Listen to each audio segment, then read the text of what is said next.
Olá, eu sou a Fernanda e vim falar um pouquinho com vocês sobre a evolução histórica da administração.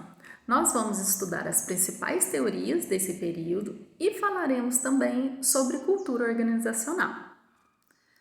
Mas afinal, por que estudar a evolução histórica da administração? Nós temos 3 motivos para isso. Conhecer os períodos históricos que demandaram adaptações, implementações e aprimoramento da função administrar, estudar os principais autores que contribuíram com suas teorias para essa evolução e verificar como essa evolução dessas teorias e das suas práticas contribuíram para a administração nos dias atuais. Temos as principais teorias da administração. Teoria da administração científica, teoria clássica, teoria da administração humanista, teoria neoclássica, o modelo japonês e a administração moderna. A teoria da administração científica tem como principal teórico Frederick Taylor. Ele foca na divisão do trabalho, especificidades das funções, o tempo padrão, o trabalho contínuo e conjunto, máxima produção ao mínimo custo. Então, seu principal assunto é a produção. Os métodos são racionais e padronizados e há uma máxima divisão das tarefas, que conhecemos como a produção em massa. Como principais pontos negativos, podemos citar que a empresa ela é vista como uma máquina que segue um projeto pré-definido. Não há uma remuneração adequada, há uma exploração dos trabalhadores que chegavam a trabalhar aí 16, 18 horas por dia. A organização era um sistema fechado e não havia capacitação nem especialização para esses trabalhadores. Deixo a dica e a indicação do filme Tempos Modernos de Charlie Chaplin. Ele retrata com muita precisão como era esse processo de produção naquela época. A teoria clássica de Henry Fayol complementa os estudos de Taylor. Ele foca no planejamento, no comando, na organização, na coordenação e no controle das empresas. Então, o foco é a organização. Há uma estruturação formal das empresas e há uma adoção de princípios administrativos pelos altos escalões das organizações. Como pontos negativos, nós podemos citar a obsessão pelo comando, centralização extrema dos processos, a empresa como um sistema fechado e a manipulação dos trabalhadores. Elenco aqui para vocês os 14 princípios gerais da administração de Fayol, que segundo ele, quando implementados na organização, essa teria seus processos otimizados. A teoria da administração humanista, das relações humanas, tem como principal teórico Elton Mayo. Teve como ápice a depressão de 1929, com o episódio da quebra da Bolsa de Valores de Nova York, com o colapso do capitalismo, do liberalismo e o desemprego em massa naquela época. Assim, buscou-se identificar os sentimentos e as atividades dos trabalhadores e o modo como esses dois pontos se interagiam. Assim, o homem ele passa a ser visto de forma social e não mais econômico, porque ele tem um comportamento dinâmico e complexo. Como pontos negativos, podemos citar a oposição à teoria clássica, que até então era praticada, a visualização inadequada de problemas industriais, a limitação do campo experimental e a manipulação de funcionários. Temos como exemplo a experiência de Walthorn, implementada por Mayo. Ele buscou identificar e investigar a fadiga, os acidentes de trabalho, a rotatividade dos funcionários e, principalmente, o efeito das condições do ambiente de trabalho sobre a produtividade do indivíduo. A teoria neoclássica tem como um dos principais teóricos Peter Drucker. A base dela é a teoria clássica, porém aprimorada. A ênfase está na parte prática da administração. Ocorre a reafirmação relativa dos postulados clássicos e o foco está no resultado e nos objetivos. Começou-se a discussão entre centralização e descentralização dos processos e das tomadas de decisões.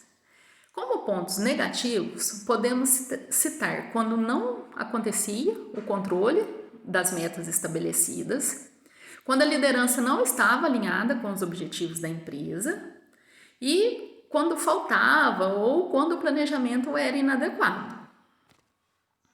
Aqui nós temos uma grande contribuição dessa teoria, que até hoje se pratica nas organizações, que é o ciclo do PODC, do planejar, do organizar, do dirigir e do controlar. Nós chamamos de círculo vicioso, porque ele possibilita a melhoria dos processos e também possibilita a correção de defeitos que podem ocorrer no meio desse processo produtivo. Então, até hoje, ele é utilizado pelas organizações. O modelo japonês, ele foi inspirado no sistema Toyota de produção. O foco dele era no aumento da produtividade e na eficiência sem perder a qualidade. Para isso, buscava-se a capacitação, processos otimizados através da cooperação, priorização das tarefas e eliminação dos desperdícios.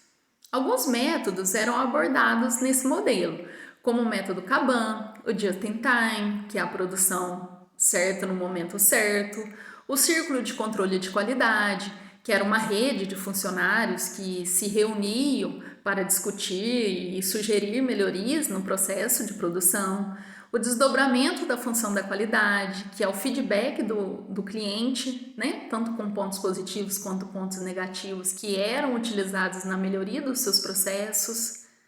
Como ponto negativo, a gente pode citar quando a equipe não se envolvia nesse modelo, quando faltava técnica e aptidão, quando ocorria entregas sem qualidade, isso ocasionava desmotivação da equipe e as constantes mudanças no mercado de trabalho. Deixo aqui outra dica de filme, que pela tradução para o português é Fome de Poder, que ele retrata essa teoria na prática e conta a história de dois irmãos, cujo sobrenome é McDonald, né? Então por aí vocês já têm uma noção de qual empresa a gente está falando, que tinham como um sonho de infância construir um negócio no ramo alimentício. Então fica essa dica para vocês. A administração nos tempos atuais, né, a era da informação, tem como pai da administração moderna Idalberto Chavenato. Busca-se o foco na gestão das empresas e das organizações. Tomada de decisões é feita com base tanto nos objetivos quanto na utilização dos recursos da empresa. Atualmente, tem-se uma complexidade, uma dinamicidade muito grande do público, né? Tanto interno como externo. Temos aí a globalização, o avanço tecnológico e a ênfase nos serviços, na produtividade, na qualidade, na competitividade, no cliente. Então, hoje se fala em gestão por competências, que são, quais são essas competências, né? O conhecimento, a habilidade e a atitude, conhecida como chá. Aqui nós temos alguns exemplos de ferramentas de gestão atualmente praticados. Tem a análise SWOT, nacionalmente conhecido como FOFA, que realiza o levantamento das ameaças e oportunidades, dos pontos fortes e pontos fracos da empresa. Temos aí o plano de ação 5W2H, que norteia quais ações serão praticadas pela empresa. Também temos os indicadores de desempenho, os programas, os sistemas de relacionamento com os clientes internos e externos, o diagrama de Pareto e o ciclo PDCA. Falaremos agora um pouquinho sobre organização, sobre cultura organizacional. Para isso, quero que vocês imaginem uma parede formada com tijolos e cimento. Aqui nós vamos considerar os tijolos como sendo as estratégias e os objetivos das organizações. E o cimento como a cultura da organização. Ou seja, uma parede sólida e bem estruturada, ela não fica sem esses dois elementos. E assim é uma organização. A cultura organizacional, ela precisa estar alinhada com os objetivos e com as estratégias das empresas. A cultura organizacional, ela tem como essência a cultura dos fundadores. As pessoas possuem capacidade de interação entre si e com o ambiente que estão inseridas. Dessa forma, elas compõem a cultura da organização, respeitando a missão, os valores e a visão dessas empresas. Temos vários tipos de cultura. Cultura do poder, que o foco é a liderança. A cultura de papéis, cujo foco está nas funções que cada um desempenha. Cultura de tarefas, que está relacionada aos processos. E cultura de pessoas, em que o colaborador ele é colocado em primeiro lugar. Uma cultura organizacional bem estruturada, ela permite criar um ambiente mais saudável e que incentiva o bem-estar das pessoas. Isso reflete na retenção de talentos e lá na frente melhora os resultados do negócio dessa organização. Mas para isso, os conceitos de missão, visão e valores das empresas, eles precisam estar muito bem definidos e precisam ser do conhecimento de toda a equipe, de todos os envolvidos nesse processo, para assim ambos buscarem os objetivos comuns. Trago para vocês exemplos de empresas, de grandes empresas mundialmente conhecidas e que possui uma cultura organizacional muito bem definida, que é o Google, a Netflix, o Nubank, Starbucks. Então, sugiro que vocês pesquisem sobre essas empresas para que a exemplificação do que é uma cultura organizacional sustentável fique bem clara no dia a dia, de como isso ocorre na nossa realidade.